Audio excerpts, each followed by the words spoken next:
안녕하세요. 건강하게 120세입니다. 한국인이 가장 사랑하는 세 가지 조합이 있습니다. 치킨과 맥주, 라면과 단무지, 삼겹살과 소주. 하지만 이 조합들, 몸에 좋지 않다는 걸 모르는 사람은 없죠. 그런데 말입니다. 완전히 끊을 수는 없잖아요. 회사 회식도 있고, 친구들과의 모임도 있고, 가끔은 혼자서도 이런 음식들이 그리워집니다. 그렇다면 차라리 조금이라도 더 건강하게 먹는 방법은 없을까요? 오늘은 뉴잉글랜드 의학저널과 미국 의학협회지에 발표된 연구 결과들을 바탕으로 실제로 도움이 될 수 있는 방법들만 정리해서 알려드리겠습니다. 지난해 제가 알게 된 이정민 씨는 45살에 갑자기 통풍 진단을 받으셨습니다. 10년 넘게 매주 금요일마다 직장 동료들과 치킨 맥주를 즐겨왔던 분이었어요. 발가락이 퉁퉁 부어올라 병원에 갔더니 의사 선생님이 이렇게 말씀하셨답니다. 맥주를 끊으세요. 치킨도 줄이세요. 하지만 현실적으로 가능한 이야기일까요? 회사 문화도 있고 인간관계도 있는데 혼자만 물 마시고 있을 수는 없는 노릇이죠. 그래서 이정민 씨는 완전히 끊는 대신 조금씩 바꿔나가기로 결심했습니다.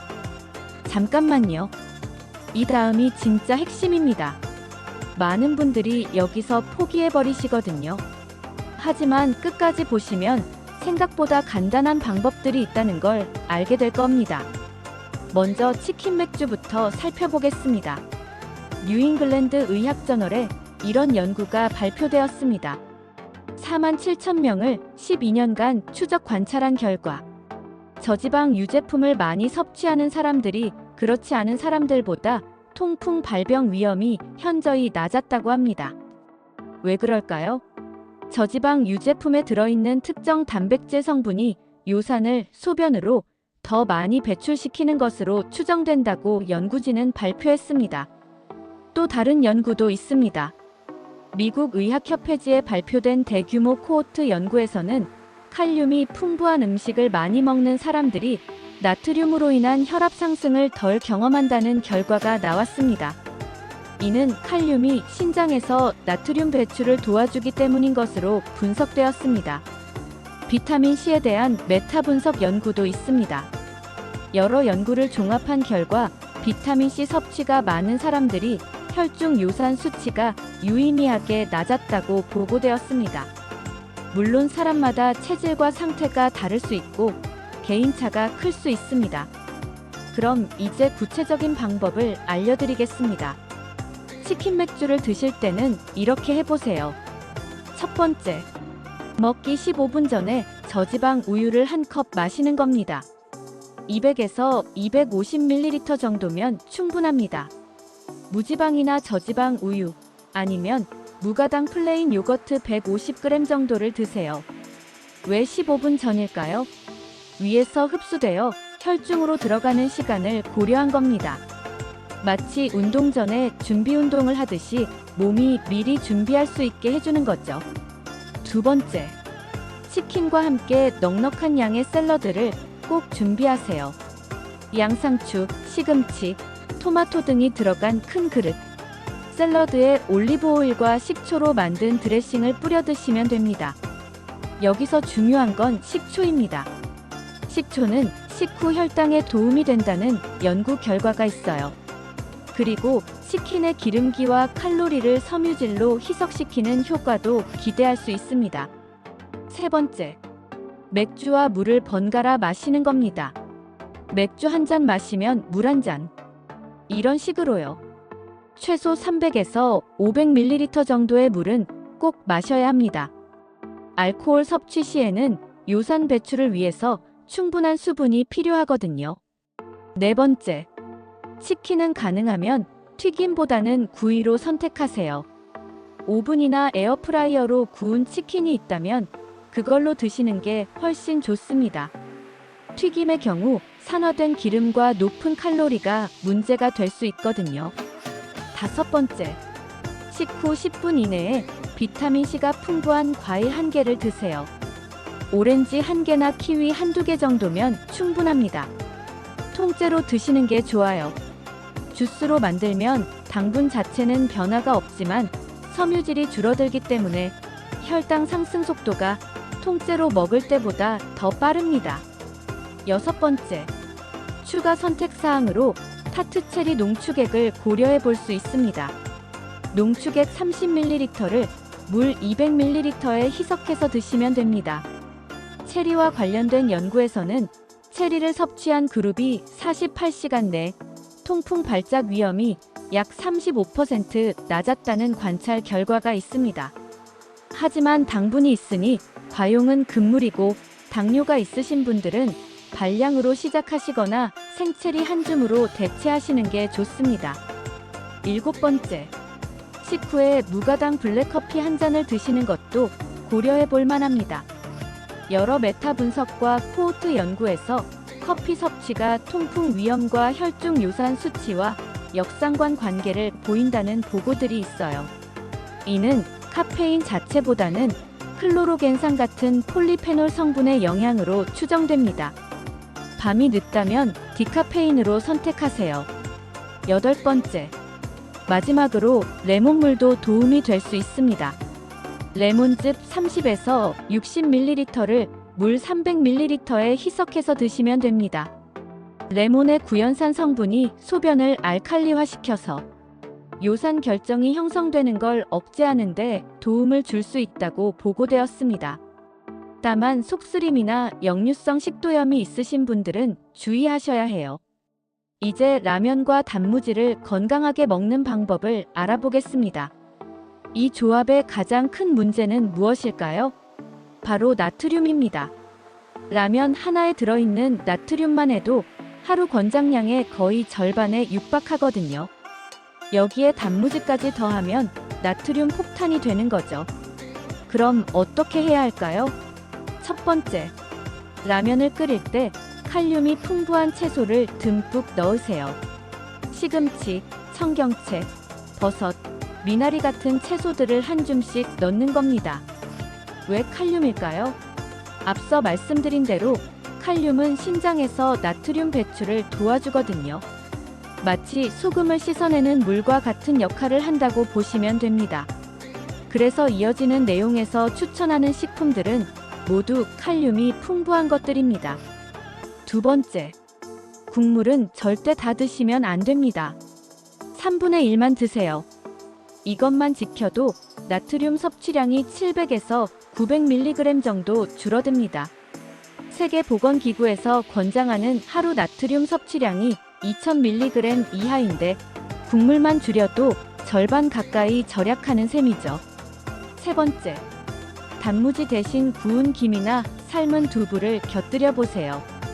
김에는 칼륨과 칼슘이 풍부하고 두부에는 양질의 단백질과 칼슘이 들어있어서 나트륨의 부작용을 상쇄하는 데 도움을 줄 수 있습니다. 네 번째, 식후에 저지방 우유나 무가당 플레인 요거트를 드세요.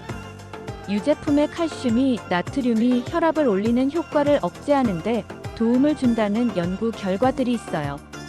저지방 우유 200ml나 무가당 요거트 100g 정도면 충분합니다. 다섯 번째, 후식으로 오렌지나 키위 같은 시트러스 과일을 드시고 물을 충분히 마시세요. 라면과 단무지의 높은 나트륨 때문에 몸에서 수분이 빠져나가기 쉽거든요. 비타민C가 풍부한 과일 1개와 물 300ml 정도는 꼭 보충해주세요. 마지막으로 삼겹살과 소주 조합입니다. 이 조합의 문제점은 포화 지방과 알코올이 동시에 들어온다는 거예요. 간에서는 알코올을 해독하느라 바쁜데 포화 지방까지 처리해야 하니까 부담이 2배가 되는 거죠. 첫 번째, 삼겹살을 드실 때는 반드시 채소쌈을 함께 드세요. 상추, 깻잎은 기본이고 마늘, 양파, 파채 등을 듬뿍 올려서 드시는 겁니다. 마늘과 양파에 들어있는 알리신이라는 성분이 혈중 지질 개선에 도움을 줄 수 있다는 연구 결과들이 있어요. 채소의 섬유질은 포화 지방의 흡수를 늦춰주는 역할도 합니다. 두 번째, 버섯을 꼭 추가해 보세요. 특히 느타리 버섯이나 표고 버섯이 좋습니다. 버섯에 들어있는 베타글루칸과 에리타데닌과 같은 성분들이 혈중 콜레스테롤을 낮추는데 도움을 줄 수 있다는 연구 보고들이 있어요. 세 번째, 식후에 녹차나 무가당 커피 한 잔을 드세요. 녹차의 카테킨 성분과 커피의 클로로겐산이 항산화와 항염 효과로 간과 혈관을 보호하는 데 도움을 줄 수 있다는 연구들이 있습니다. 다만 밤이 늦다면 카페인 때문에 잠을 못 잘 수도 있으니 디카페인으로 선택하시거나 녹차를 우려내는 시간을 짧게 해서 드세요. 네 번째, 마지막으로 귤이나 키위 같은 과일을 드세요. 알코올 대사 과정에서 생기는 산화 스트레스를 비타민C가 완화하는데 도움을 줄 수 있다는 연구 결과들이 있어요. 하지만 주의하셔야 할 점들이 있습니다. 첫 번째, 약물을 복용 중이신 분들은 조심하세요. 특히 항응고제나 와파린 같은 혈액 희석제를 드시는 분들은 비타민C나 마늘 섭취를 늘리기 전에 반드시 담당 의사와 상의하세요. 혈압약이나 당뇨약을 드시는 분들도 마찬가지입니다. 두 번째, 신장이나 간에 질환이 있으신 분들은 피하시길 권장합니다. 특히 신장 기능이 좋지 않으신 분들은 칼륨 섭취를 늘리면 오히려 위험할 수 있거든요. 간에 질환이 있으신 분들은 당연히 알코올 자체를 피하시는 게 좋고요. 세 번째, 아무리 좋다고 해도 과하게 드시면 역효과가 날 수 있어요. 예를 들어 비타민C를 과다하게 섭취하면 신장 결석의 위험이 높아질 수 있고, 유제품을 너무 많이 드시면 칼슘 과다로 인한 문제가 생길 수 있습니다. 네 번째, 임신 중이거나 수유 중인 여성분들, 그리고 성장기 어린이들은 알코올 자체를 피하시는 게 당연하고, 다른 방법들도 소아과나 산부인과 의사와 상의 후에 적용하시길 바랍니다. 여기까지 보신 분들을 위한 특별한 팁이 있습니다. 지금까지의 내용을 정리해서 실생활에 바로 적용할 수 있는 핵심만 말씀드릴게요. 여러분 모두 실천할 수 있습니다.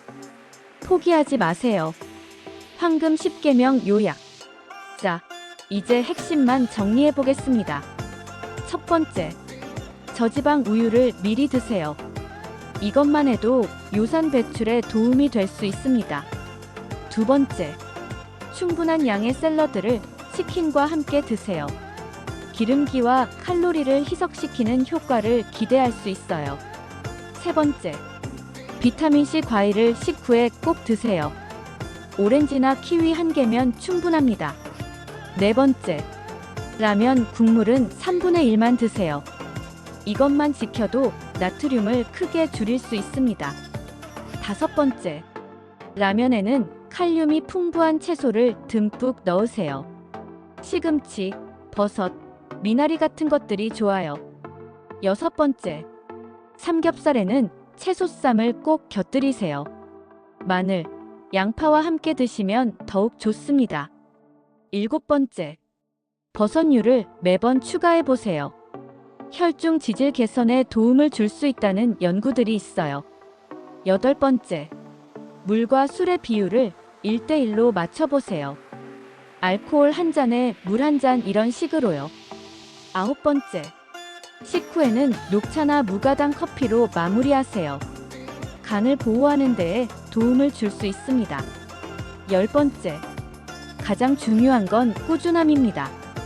한 번에 모든 걸 바꾸려 하지 말고 하나씩 천천히 적용해 보세요. 여기서 다시 한번 강조하고 싶은 건 저지방 유제품과 충분한 물입니다. 이 두 가지만이라도 꼭 기억해 주세요. 물론 이런 방법들도 만능은 아닙니다. 가장 좋은 건 당연히 빈도와 양을 줄이는 거겠죠. 맥주 자체는 알코올과 퓨린이 들어있어서 통풍 위험을 올리고, 라면은 나트륨이 많아서 혈압에 좋지 않고, 삼겹살과 소주는 간에 부담을 주는 게 사실이에요. 오늘 말씀드린 방법들은 위험을 조금이라도 줄여보는 보조 전략일 뿐입니다. 치료나 완전한 해결책이 아니라는 점을 꼭 기억해 주세요. 하지만 그렇다고 해서 포기할 필요는 없어요. 완벽하지 않더라도 조금씩 나은 방향으로 가는 게 중요하거든요. 처음에는 한 가지씩만 해보세요. 예를 들어 이번 주에는 치킨 맥주를 드실 때 저지방 우유를 미리 한 잔 마셔보는 거예요. 다음 주에는 거기에 물을 더 많이 마시는 걸 추가하고요. 그 다음 주에는 비타민C 과일도 챙겨보고 이런 식으로 하나씩 늘려가시면 됩니다. 몸도 천천히 적응할 수 있고 본인도 부담스럽지 않을 거예요.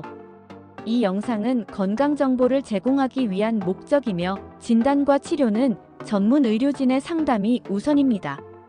특히 질환이 있으시거나 약물을 복용 중이신 분들은 반드시 담당 의사와 상의하신 후에 적용하시길 바랍니다. 그럼 이제 실천해 볼 차례입니다. 이번 주에 3번만 실천해 보시고 댓글로 인증해 주세요. 어떤 방법을 시도해 보셨는지, 어떤 느낌이었는지 솔직하게 남겨주시면 더 좋은 정보로 보답드리겠습니다. 오늘 영상이 도움이 되셨다면 좋아요와 구독 부탁드립니다. 저는 다음 영상에서 더 유익한 건강 이야기로 찾아뵙겠습니다. 지금까지 건강하게 120세였습니다. 오늘도 건강한 하루 보내시기 바랍니다. 감사합니다.